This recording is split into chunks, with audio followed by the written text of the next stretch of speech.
ये लो। वाओ, कैसे लगे? बहुत खूबसूरत है बाबा। अभी कहाँ खूबसूरत, ये दिखाओ।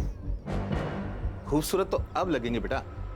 अच्छा बताओ, कॉलेज कैसा चल रहा है तुम्हारा? कॉलेज? आई को क्या हुआ? आई क्या हुआ तुझे? तू ऐसे गुस्सा होकर क्यों आ गई आई? अरे कुछ नहीं हुआ, ये तेरी आई मुझसे गुस्सा है। क्या है ना, उससे लगता है कि मैं तुझे टाइम नहीं दे पाता।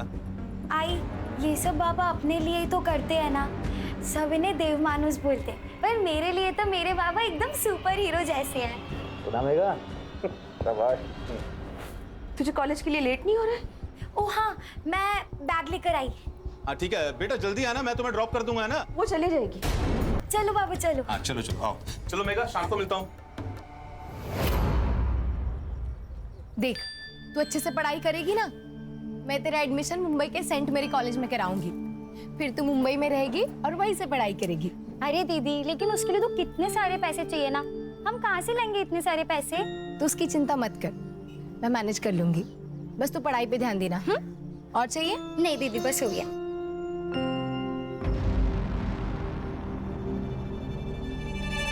ये कंगन कब खरीदे? ये तो मुझे आज सुबह ही बाबा ने दिए। कितने खूबसूरत है ना। निकाल कर फेंक दे। यहाँ हर चीज की कीमत चुकानी पड़ती है नीतू। बिना मतलब के यहाँ कोई किसी के लिए कुछ भी नहीं करता। दीदी, वो बाबा है हमारे। सौतेले। और मैं इतना गुस्सा क्यों कर रही हूँ ना, तेरी माँ से जाके पूछ। मुझे किसी से कुछ नहीं पूछना। तू जलती है मुझसे क्योंकि बाबा ने तुझे कुछ गिफ्ट नहीं दिया और मुझे कंगन दिए, इसलिए जा रही हूँ मैं। नीतू, नीतू बात सुन मेरी। नीतू,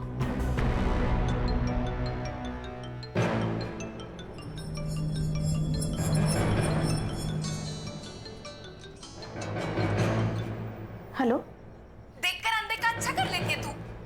तू माँ है या चुड़ैल? शर्म नहीं आती तुझे?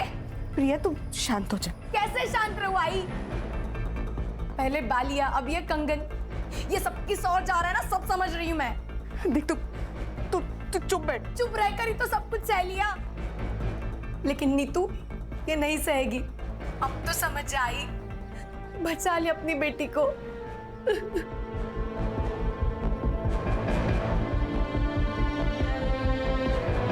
सर, पोस्टमार्टम रिपोर्ट के अनुसार संदीप की मौत रात को 11 से 3 बजे के बीच हुई। एक्सीडेंट? नहीं सर, सर आपने बिल्कुल ठीक कहा था। यहाँ सर के पीछे वार किया गया था सर। और सर बेहोशी की हालत में उसके ऊपर ट्रक चलाया गया तब तक जब तक कि वो मर नहीं जाता। कौन कर सकता है ये सब? प्रिया, मकरंद या फिर डॉक्टर राजा अठावले? सर, संदीप के कॉल लोकेशन के हिसाब से वो मर्डर वाले दिन रात को 9:30 बजे अपने घर से निकला था और डॉक्टर राजा के क्लिनिक गया था। तब से उसका फोन स्विच ऑफ है। इसका मतलब सर, जो कुछ भी हुआ है वो सुनसान सड़क और क्लिनिक के बीच हुआ है। सुतार, कुछ ज्यादा ही शरीफ नहीं है देव मानुस। एक औरत इसके खिलाफ कंप्लेन करती है, संदीप की मौत इसके क्लिनिक की ओर इशारा करती है। सर, ऐसे साधु संत बाबा बहुत देखे हैं मैंने जिंदगी में। एक बुरा काम छुपाने के लिए 10 अच्छा काम करेंगे। सर, अगर ये दोषी हुआ ना तो सबसे पहले इसको मैं ही मारूंगा सर। मैं मारूंगा? आपको लगता है संदीप को मैंने मारा? हो सकता है। उस दिन रात 10 बजे संदीप आपकी डिस्पेंसरी के आसपास था, फोन भी यहीं बंद हुआ। जो कुछ हुआ यहीं हुआ। देखिए, मेरा क्लिनिक मार्केट के बीचों बीच, और जहां तक मेरी बात है, मैं लगभग रात को 9:40 पर एक पेशेंट विजिट पे गया था। पेशेंट का नाम? शोभा वैद्य। रश्मि, शोभा वैद्य से मिलो और इस डॉक्टर अठावले की उस रात की लोकेशन वेरीफाई करो। या तो ये बहुत बड़ा शातिर है या फिर सच में देव मानुष। हो सकता है कि सर शिकायत पेटी की कंप्लेंट जेन्युइन हो और उसका इस केस से कोई रिलेशन ही ना हो सकता है। एक काम करो सिद्धार्थ, पिछले 6 महीने में डॉक्टर अठावले को जिन औरतों ने रेगुलर विजिट किया है उनसे पूछताछ करो, उनके हैंडराइटिंग सैंपल्स लो और उसे उस लेटर से मैच करो। ये इस केस को नई दिशा दे सकते हैं। पिछले 6 महीने में जो भी सुसाइड और मिसिंग केस हुए हैं उन सब की फाइल तांबे से लो, कुछ ना कुछ जरूर मिलेगा। समझ गया सर। चला। रश्मि, मकरंद का कुछ पता चला? जलगांव में ही है या कहीं और? पता नहीं सर, पिछले 24 घंटे से उसका फोन स्विच ऑफ आ रहा है और उसकी last call location बेलकड़ी bus stand थी। ये दोनों मियाँ बीवी मिलके कहीं हमें घुमा तो नहीं रहे? ये प्रिया के पास चले सर? तुम जाओ और जो मैं कहता हूँ वो बोलो। मुझे नहीं पता मकरंद कहाँ है। और तुम्हें कोई परेशानी नहीं है? मतलब तुम्हारा पति गायब है, पर तुम्हारे चेहरे पे कोई चिंता नजर नहीं आ रही है। प्रिया, तुम संदीप को अपना दोस्त मानती थी ना, तो यही वक्त है अपनी दोस्ती निभाने का। मैं जानती हूँ संदीप के जाने का सबसे बड़ा दुख तुम्हें हुआ है। कुछ तो गलत हुआ है उसके साथ। वो बहुत खुश था। तू ही चॉइस कर ले यार।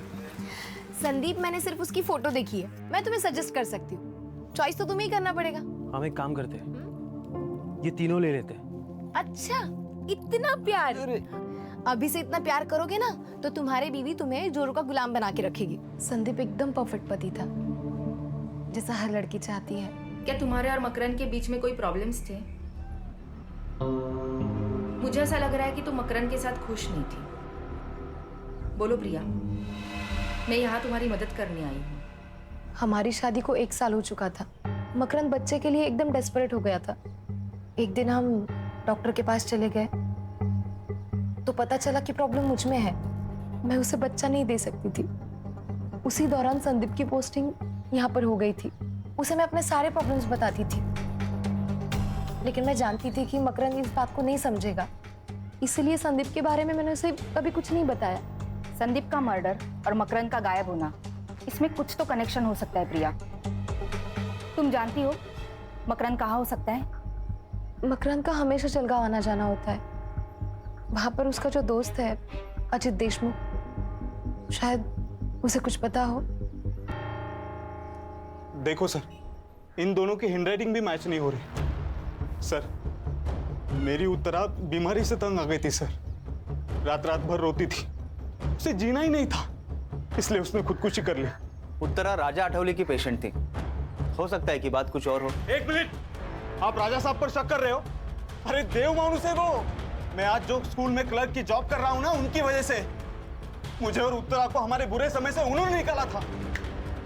देखिए सर, मुझे इस बारे में आपसे कोई बात नहीं करनी, आप प्लीज जाइए।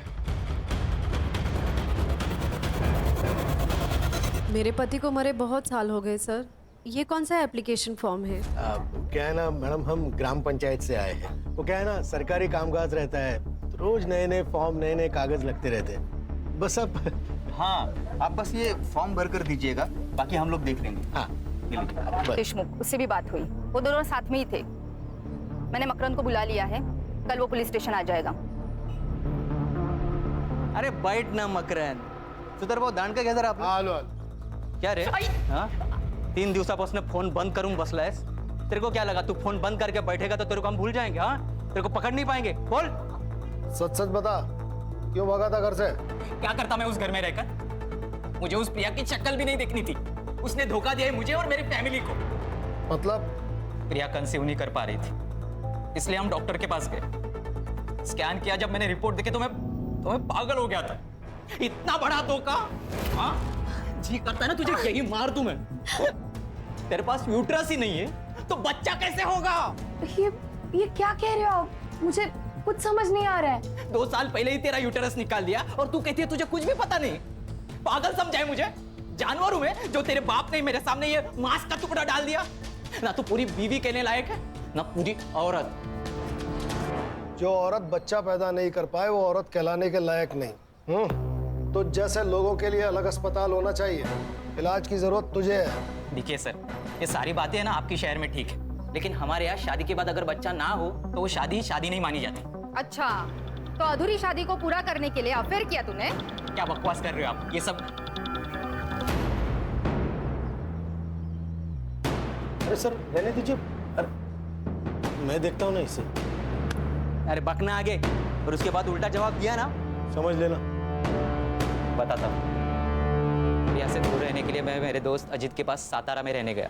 वहाँ मेरी मुलाकात अजीत की बहन कविता से हुई। हम दोनों एक दूसरे से प्यार करने लगे और हमने शादी करने का फैसला किया। मुझे प्रिया से और प्रिया की फैमिली से कोई दुश्मनी नहीं है। बस मुझे खुश रहना है। तू जानता था संदीप और प्रिया की दोस्ती के बारे में? अगर मुझे उन दोनों पर शक होता तो सबसे पहले मैं प्रिया को मार देता, संदीप को नहीं, क्योंकि प्रिया ने मुझे फंसाया है, संदीप ने नहीं। अगर उन दोनों में कुछ होता भी ना तो सबसे बड़ी खुशी मुझे होती। जान तो छुट्टी उस प्रिया से। ठीक है, जा। और सुन, कितना भी जरूरी काम हो, बेल कड़ी छोड़ के जाने की गलती मत करना। ठीक है सर। मकरंद सच कह रहा है। मैंने उसकी जिंदगी खराब की है, लेकिन मुझे सच में नहीं पता था कि मेरा गर्भाशय निकाला गया है। तुम जानती हो ये मुमकिन नहीं है। मतलब तुम्हारा ऑपरेशन हुआ और तुम्हें पता ही नहीं चला? वो मैं प्रेग्नेंट थी।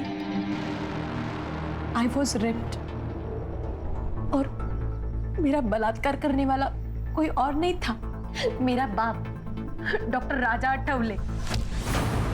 बाबा के गुजर जाने के बाद हमारी हालत बहुत खराब थी। मैं सिर्फ 14 साल की थी और नीता 10 साल की।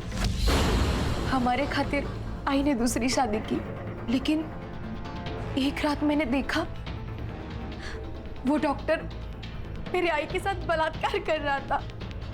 एक मिनट, बलात्कार? हाँ,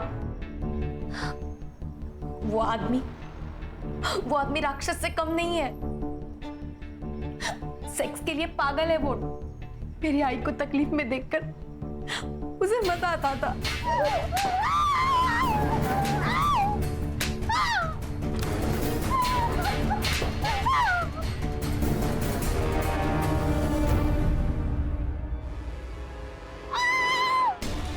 वो चीखती थी, चिल्लाती थी, लेकिन वो रुकता नहीं था। मुझे उससे बहुत डर लगता था। जब मैं 16 साल की हुई तो वो मेरे लिए नए नए गिफ्ट लाता था। मुझे लगा वो शायद बदल गया है, लेकिन नहीं, मैं गलत थी। बाबा, क्या हुआ?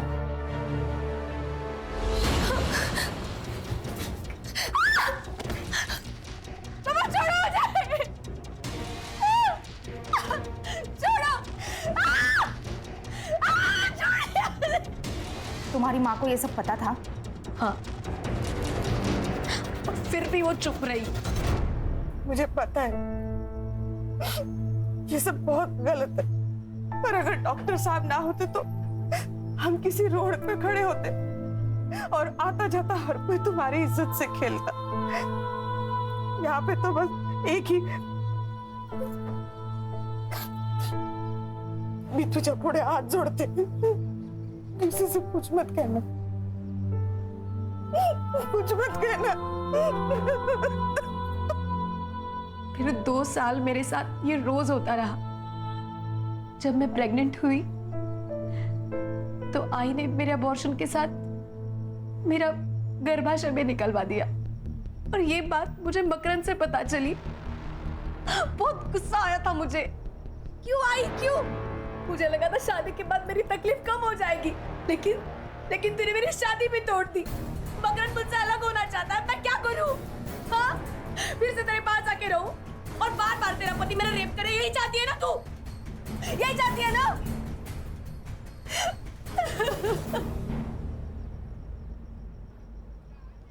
कोई साथ में नहीं था मैडम, किसको बताती? तभी मेरी मुलाकात संदीप से हुई। मैं उसे सब कुछ बताती थी, उसी के सामने रोती थी। चुप रहकर कुछ नहीं मिलेगा प्रिया, तुम्हें बोलना पड़ेगा। सब खत्म हो जाएगा संदीप। तो अब क्या ठीक चल रहा है प्रिया? देखो, अगर तुम ऑफिशियल रेप की कंप्लेंट नहीं डालोगे तो मुझे ये केस अपने हिसाब से हैंडल करना पड़ेगा। और कुछ भी हो जाए, मैं तुम्हें इंसाफ दिलवा कर ही रहूंगा।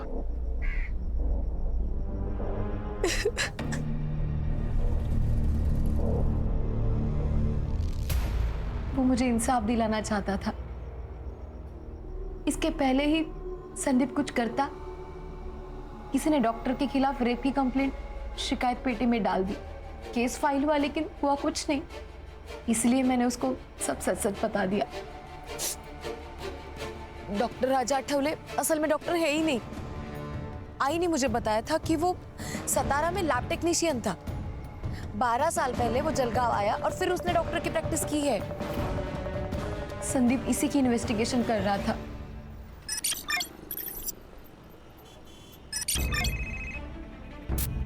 हाँ बोलो सिद्धार्थ। सर शिकायत पेटी की हैंडराइटिंग मैच हो गई सर। किसके साथ? शोभा वैद्य। तो शायद आज संदीप जिंदा होता। ये सब कुछ मेरी वजह से ही हुआ है। सब कुछ मेरी वजह से। सही थे सर आप। बहुत शातिर कौवा है ये। साधूच्या वेशात राक्षस है। अब इस राक्षस के उद्धार का वक्त आ गया सुतार। पक्के सबूत जुटाओ इसके खिलाफ, फिर निकालेंगे इसकी बारात पूरे शहर में। सुतार पता लगाओ अभी इसका टारगेट कौन है, किसका इलाज चल रहा है वहां फिलहाल। रश्मि, अगर संदीप को यह पता था कि ये डॉक्टर फेक है तो उसने इसके खिलाफ मेडिकल काउंसिल में कांटेक्ट किया होगा। पता लगाओ। Yes sir. हैंडराइटिंग के बारे में कुछ पता चला? अपने हैंडराइटिंग एक्सपर्ट उस पर काम कर रहे हैं, वो भी मिल जाएगी सर। टाइम नहीं है। अगर सबूत मिलने से पहले डॉक्टर गायब हो गया तुम सबको गायब कर दूंगा। आप लोग यहाँ सब गप्पे मार रहे हैं। मेरी बेटी की शादी है। तांबे बहू, ये मिठाई पूरे पुलिस स्टेशन को बांट दो। बड़े साहब नमस्कार, मेरे संदीप की शादी का कार्ड है, लीजिए। पूरे परिवार के साथ आना है, कोई भी बहाना नहीं चलेगा। नितिन साहब, एक दिन पूरे पुलिस स्टेशन को छुट्टी, और एक दिन पुलिस स्टेशन को छुट्टी दी तो कोई पहाड़ नहीं टूटने वाला। आप सब लोग ना शादी में आना। और संदीप भी ना कहाँ चला गया पता नहीं, सारे काम मुझे करने पड़ रहे। ए साधना, तू पढ़िएगा लगना ला। सर ये कुछ ज्यादा ही नहीं हो रहा है। सर इनके दिमाग से वो सदमा निकालना होगा, नहीं तो बेचारी सारी जिंदगी भर संदीप का इंतजार करती रहेगी वो।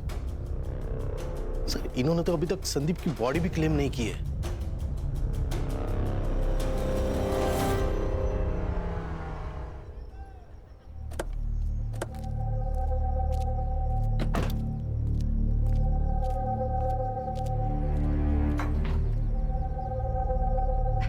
अरे आप सब लोग आ गए। बहुत सारे काम पड़े हैं, मुझे ना खाना बनाने वाले के पास भी जाना है। और तांबे बहू, शादी के दिन आपको ही गाड़ी सजानी है। हाँ, और ना क्या मैं लाल बत्ती की पुलिस की गाड़ी में थोड़ी ना मैं बहू को लेके आऊंगी। आप दोनों को काम करने के लिए आना है। अरे तुम इथे काय उभे आहात? हाँ,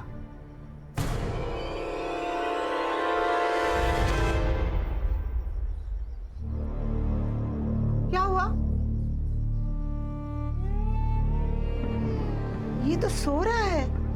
संदीप का एक्सीडेंट हो गया, वो बच नहीं सका। बड़े सब क्या बोल रहे हैं? ये तो सो रहा है। संदीप अब नहीं रहा काकी,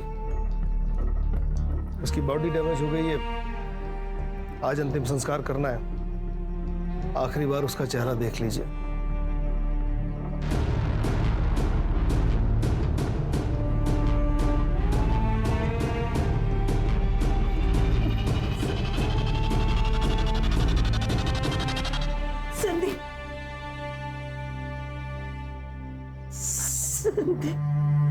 मेरा बच्चा,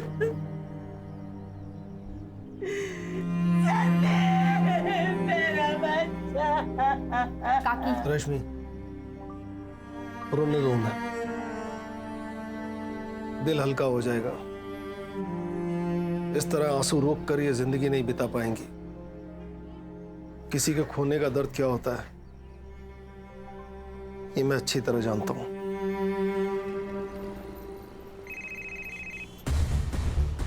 हाँ बोलो सुतार। सर शिकायत पेटी की हैंडराइटिंग मैच हो गई सर। किसके साथ? शोभा वैद्य, जिससे मिलने उस रात राजा आठवले गया था। तुम्हारी हैंडराइटिंग इस लेटर से मैच हो रही है जिसमें तुमने लिखा है कि देव मानुस ने तुम्हारा बलात्कार किया है। और उसी देव मानुस ने कहा कि संदीप के मर्डर की रात वो आपके साथ था, आपसे मिलने आपके घर गया था, जबकि आपके फोन की लोकेशन उस रात डॉक्टर के क्लिनिक की थी। और अगर आप क्लिनिक पर थी तो डॉक्टर साहब वहां पर क्या कर रहे थे? सर, उठला आता भांडा फूट चुका है, अब सच बोलिए, नहीं तो ना खून का चार्ज लगाकर ये केस इधर ही बंद कर देंगे अब, और आपको बेटे को आपको मिलने के लिए जेल आना पड़ेगा। मैंने कुछ नहीं किया सर, सिर्फ झूठ बोला है मैंने कि उस रात डॉक्टर साहब मेरे साथ थे। उन्होंने मुझे धमकी दी थी, इसलिए मैंने झूठ बोला। तो अब सच बोल दो। एक दिन मेरी तबीयत खराब हो गई थी, मैं डॉक्टर साहब के पास गई। कुछ नहीं शोभा, बस एक इंजेक्शन लगेगा तुम्हें और ठीक हो जाएगा। है? हाथ दिखाओ। बस सब ठीक। अब तुम्हें आराम ही आराम मिलेगा।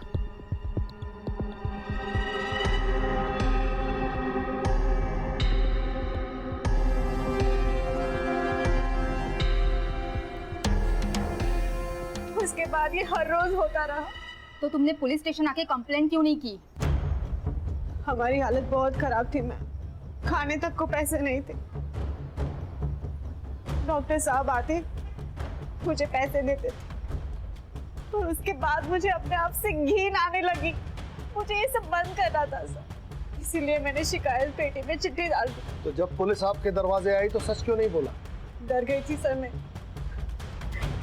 कि अगले दिन अगर डॉक्टर साहब छूट के आ जाते वो मुझे भी मार डालते।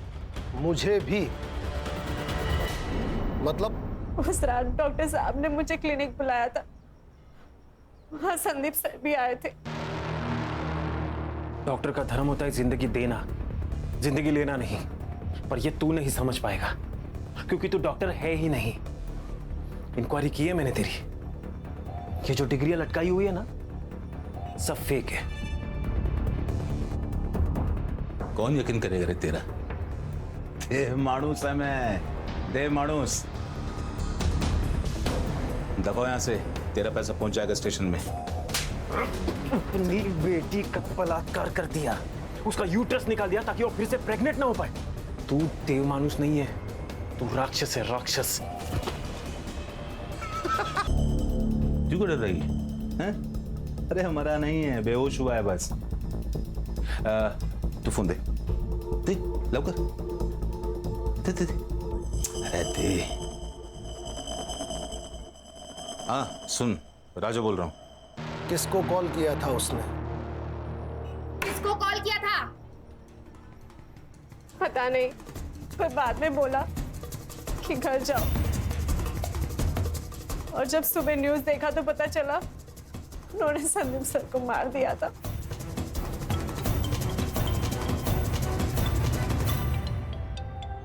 उठाओ, लाउड स्पीकर पे लो। क्लिनिक पर अभी कोई नहीं है, जल्दी आ जाओ अभी तुरंत। चलो उठा के लाते हैं इस देव मानुस को। सर इसको ना मैं ही मारूंगा।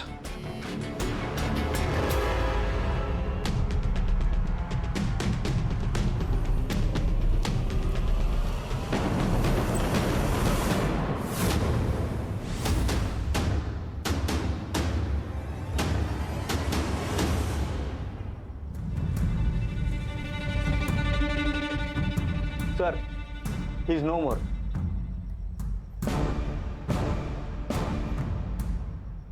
सर लगता है गला घोट के मारा है। अब इसे किसने मार दिया? हर चीज जगह पर है। इसे जिसने मारा है वो जानता था कि शोभा के बयान के हिसाब से संदीप को इन्हीं में से किसी एक ट्रॉफी से मारा गया है। इन ट्रॉफीज को फॉरेंसिक के लिए भेजो Sutar. Yes sir. Sir Raja ने शोभा को कॉल किया था और उसके 2 मिनट बाद इस सेल पर और एक फोन आया था। किसका? मकरंद का। हेलो, ओके ठीक है। सर ये देखिए, राजा ने उस रात शोभा के फोन से मकरंद के दोस्त अजित को कॉल किया था। इस मकरंद के फोन को ट्रेस पे डालो। सुधार, बॉडी को पोस्टमार्टम के लिए भेजो। उस रात राजा ने शोभा के फोन से अजीत को फोन किया। अजीत का फोन मकरंद ने उठाया क्योंकि अजीत और मकरंद दोनों साथ थे और मकरंद यहां उसकी मदद करने आ गया। सर मकरंद की लोकेशन मिल गई है। प्लीज मुझे मत मारो मकरंद, प्लीज मत मारो। दूरी तो भेज रहा हूँ तुम्हें मैं, तुम्हारे बाबा के पास। मुझे जो चाहिए था वो तुम दे नहीं सकती और तुम्हारे बाप से जो चाहिए था वो मुझे मिल चुका है। अब तुम्हारा जिंदा रहने का कोई भी मतलब नहीं है। हाँ अगर देखो चल।